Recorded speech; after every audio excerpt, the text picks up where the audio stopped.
What's up, fight fans? Welcome back to the Cool Quay Show, where you feel cool and smooth. Welcome to the Cool Quay Show, brought to you by the undisputed real of MMA, baby. Where we talk about MMA and all things. Fight fans, I'm on here to talk about the fight between Gregory Rodriguez versus Jared Cannonier, ladies and gentlemen. He around my dad age, Jared Cannonier, but let me tell you something. He came out there to fight. Oh, he came out there to fight. I'm so proud of Jared Cannonier because, to be honest, fight fans, I did not have Jared Cannonier win this fight. I had Gregory Rodriguez win the fight. I thought Jared Cannonier was over the hill. He's old. How could he ever fight for a belt ever again? He been on a 2-fight losing streak, you know what I'm saying, against Imavov. And then he lost against the nerd guy. But it looked like he got flatlined in that 5th round. You know what I'm talking about. But fight fans, he have redeemed himself. He came in this fight ready. He came in this fight hungry. I like Jared Cannonier's physique. One thing I can say for Jared Cannonier's age, his physique is really, really good. Really, really good. To move from heavyweight to light heavyweight and then middleweight, he got a really, really good physique, man. Really good, very strong. He fitted, he shredded. And fight fans, the first round wasn't going too good for him. It wasn't. Gregory Rodriguez came out there, throwing heat. Throwing a lot of heat. Jared Cannonier got dropped twice in this fight. Great resilience from Jared Cannonier. And you probably be thinking in your head, like, man, Jared Cannonier is chinny. Jared Cannonier get dropped all his fights. You know, so he got hurt by Marvin Vettori for crying sake. But he has a chin. But I'm very impressed by, when it comes to a 40-year-old man like Jared Cannonier, is his patience in this fight. His patience. My man GK, George, always said, fighters have to have that champion's maturity. And when he say champion's maturity, it means fight smart. Don't fight like Michael Chandler. You know? Don't fight like Gaethje used to fight back then. All reckless, as throwing punches, trying to please the fans to get a win over the fans. You fight smart in your fights. And that's exactly what Jared Cannonier did. He fought smart in this fight. And let me tell you why. If you watch the fight, the first round, Jared Cannonier lost. The second round, it was close. I guess you can give it to Jared Cannonier. But Rodriguez was throwing a lot of heat, a lot of punches. And he was, and I think in Gregory Rodriguez's head, he was thinking, this guy's older. He been dropped very bad in his last fight. Blood leaking out his nose. I can get him out of here early. But what Jared Cannonier did, he came in with the mindset that I might not start off fast in the first round. And this might hurt a lot. These punches might stun me. These punches might really hurt me. This is going to be very painful. But if I make it out of the first round and second round, and I get things going, I can gas this guy out who never been 5 rounds before. To be fair, he never been 5 rounds, Rodriguez. So he wasn't, he probably trained for 3. And you can train for 3. And you can train for 5 rounds for the first time when you're in the gym with your sparring partners and stuff. But it's a lot different once you get into the octagon. And we seen that in this fight. Rodriguez was gassed. He was gone. The third, fourth, gone. He was doing good in the third. Then Jared Cannonier landed that beautiful, nasty elbow.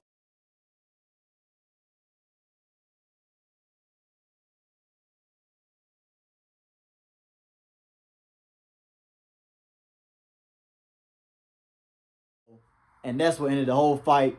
It like Rodriguez has said he had enough. Because in the 4th round, he was backing himself up against the cage. And I didn't see nothing that Cannonier landed that was like, that could hurt you.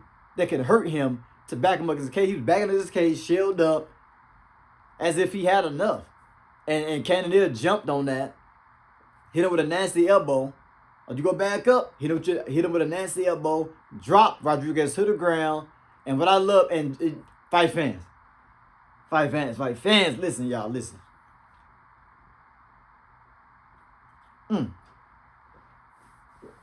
Look, I was impressed by him. Look, I had to sip some drink.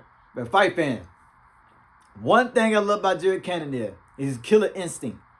And he got the most dirtiest the most, not dirty like he's cheating, but the most like nastiest, dirtiest, insane ground and pound. He do. What Cannonier do when he do his ground and pound with his elbows? He's pounding you in on the ground. He creates space. He creates space.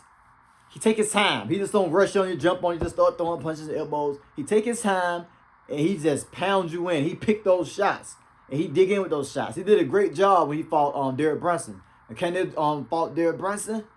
Yeah, them elbows he was throwing, that grind and pound with elbows was so vicious that Derek Brunson coaches threw in the towel on him. Feels like the beginning of the end. He hurt him with an elbow and close. This is it. Oh, the elbow! It was that bad. They didn't want to see their fighter get head concussed. They really didn't. And I can't blame them. Because, man, Cannonier scares me when he grind and pound his opponents, man. I mean, we never seen an opponent die in octagon. And I don't want to witness that at all. I don't. Lord have mercy. That grind and pound was nasty. Rodriguez blood all over his face, confused, hurt bad, gassed out. There's no reason why he should have been throwing so much heat in that first round, in that second round, trying to get the finish. Yes, he dropped Cannonier at one point, but you can tell he didn't have that championship maturity because he jumped on Cannonier. Cannonier has been in 5 rounds. Okay? He's been in 5 rounds. He's been on 5-round fight nights. He's been in 5 rounds with Israel Adesanya. So now Cannonier know how to pace his cardio. He's been in 5 rounds with Kevin Gastelum. So he know how to pace his cardio. He know not to throw a lot of heat. That's that maturity. That's that veteran's maturity from Jared Cannonier. And Cannonier even added some wrestling. He added some wrestling to try to make Rodriguez work a little bit more. Did some dirty boxing. Did some knees against the cage. Just to make Rodriguez work a little bit more. Cannonier is not the type of guy who wrestle. He's kind of the guy who stand and bang, but he kind of pick his shots. He like a boxer type of guy that pick his shots, that has a lot of power. But Rodriguez, he didn't use his wrestling because he liked to stand and bang. And Rodriguez got some really, really good wrestling, but it could have been Rodriguez's downfall. Not mixing it up, trying to throw heavy heat, trying to get Cannonier out of there because he thinks he's the older man at 40 years old. But Jared Cannonier showed him, you go learn today. And he learned, you go learn tonight. He gave him a spanking last night, fight fans. It was a great fight. I hate it had to be in the Apex where it's not really a big crowd because it was a really, really good fight. But hey, man, I loved it. I'm glad that Cannonier back in the mix. Hey, Cannonier said he don't want to stop fighting until he get another title fight and fight for it. And, hey, to be honest, fight fans, he might need 2 more. Cannonier might need 2 more fights and win 2 more, and he might be right back in the mix. Chimaev is most definitely getting a title fight in middleweight against DDP. Strickland just lost. So what I would do if I was UFC, for Cannonier next fight, I'll let him fight Strickland, because Strickland not getting a title fight in a while. I'll let him fight Strickland. Jared Cannonier fight Strickland. But then if Strickland not ready for the fight, I'll let Cannonier fight Robert Whittaker. Because Jared Cannonier had lost to Imavov about 2 fights ago. Sometime last year. So that'll be too quick to rematch Cannonier and Imavov. So I just let Cannonier rematch Whittaker. And that'll be a good name on his resume if he can beat him, Hey, anybody in specifically, but if you were to look at the rankings, I would like a ranked opponent for sure. I think I'm definitely going to get a ranked opponent after that victory. I would like somebody ranked higher than me. Unfortunately, all the people ranked higher than me are either in line to get a title shot or going to wait for a title shot. I seen tonight really opened my eyes, fight fans. He really impressed me. The way he was able to eat those shots, his recovery time impressed me as well. Where he's just able to recover and eat big shots, not eat a big shot where where he's he know that can put him down. He kind of avoid that. He kind of avoid the big shots. He know that can probably put him down on his ass, but he also can eat shots to kind of reserve his energy to throw his own shots to gas an opponent out like Rodriguez, who don't have 5-round experience. It's always important to have 5-round experience. Okay? That's why I told my man Richie, I'm so impressed with Murad. I'm not the biggest fan of Marab. You guys know that if you've seen in my fight reaction videos. He beat my man Sugar Sean O'Malley. You know I don't like that. And then he beat Umo I was going for. And it's kind of like, I get so, like, flabbergasted to see how Marab cardio is. He's like a machine. Like, he never get tired. He's like an AR robot. Marab can just keep going like a Terminator. And that really, really impressed me. And he can keep doing that without just, like, pacing himself. He can just go hard for 5 rounds, drilling takedowns, putting the pressure on his opponent, throwing kicks, throwing wild haymaker punches and stuff like that. And that was a high-paced fight between him and Umar. So I get really impressed by fighters like Marab, who has this, like, insane cardio. He can just keep going. I get impressed by fighters like Benson Henderson. Not in the UFC no more, but he has some really, really good cardio. Like, he'll be in the 4th or 5th round. He'll look just so fresh. He don't really get started to really fight and wake up until the 2nd round in Benson Henderson. So that's what really impressed me when I see fighters with that type of insane cardio. Even Tony Ferguson, he was in his prime. Insane cardio. Insane cardio and awkwardness. Insane. The fight fans, I was telling my man Rich Ali about Rodriguez. And I was telling him that maybe it might be good for Rodriguez to move up to light heavyweight. Because he's a big guy for middleweight. I seen him standing side by side against Jared Cannonier. I'm like, good zooey mama, this guy's huge. He's huge for middleweight. But the thing about it is, what scares me about Rodriguez moving to to light heavyweight, is that, yes, he has speed, right? So he can carry that speed to light heavyweight. But one thing I noticed a hole in Rodriguez's game that I didn't really notice before is that he keep his chin up. You can't keep your chin up against light heavyweights, especially people like Khalil Roundtree, who punch hard, got a lot of power. People like Alex Pereira, who has a lot of power, who can counter you. People like Rakic, who's a good kickboxer that can catch you if you got your chin up in the air. They can exploit their game, and they can catch you and knock you all the way back to Jupiter, then knock you back to Jupiter and Pluto, all the way back to Brazil, Rodriguez. So I don't think that's a good idea for him to move up to light heavyweight, but it is an option for him. But yeah, he learned a lesson. He learned a lesson last night. Do not count the 40-year-old man out. I had to learn my lesson with Glover Teixeira. I couldn't count him out when he was fighting Jared Prochazka. I went for Glover. He could have won, but, he got gas in the 5th, and then Jared Prochazka, seen an opportunity and locked in a choke.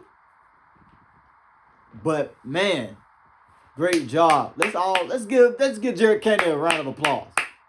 40 years old, looking like that. Some fighters be out the door at 40 years old. Can't keep up. And this is the type of stuff that Jared Cannonier is doing. Instead of taking fights with these young guns. So we got to give him a round of applause. I wish him the best his next fight, Jared Cannonier. I think it should be Strickland next. Or, like I said, it should be Robert Whittaker. Do that rematch. That'd be a good win if Cannonier can get it. And then give him, one more. Give him one more. And then he's looking at another title fight. But fight fans, that's my recap video. This is the Cool Quay Show. I will have my Sung Young and Cejudo predictions coming soon. So check those out. Make sure you stay tuned for that. Also, UFC 311. Alex Pereira versus Ankalaev, the Russian. Versus, we got the co-main event. Y'all know who the co-main event is. I'm so excited for that. I've been seeing Justin Gaethje training with Usman, and he been looking pretty good with the takedown defense, and he looking good. You know what I'm saying? We don't know because he got chinned by Max Holloway, and he was knocked out cold, unconscious. I thought he was dead. He was face first on the ground. But we gonna see how he look against Dan Man Hooker on March the 8th. That's a stat card. You got Bobby Graham up versus Ruffy, and so on. I heard rumors they just added Jalen Turner versus his opponent on that card too for March 8th. So that card is stacking up pretty good. But fight fans, this is your boy Cool Quay. I'm out of here. Thanks for tuning in. Tell a friend, tell a friend, tell a friend. You wonder. I know. Justin Jigsaw Lopez, the best. Training at the best.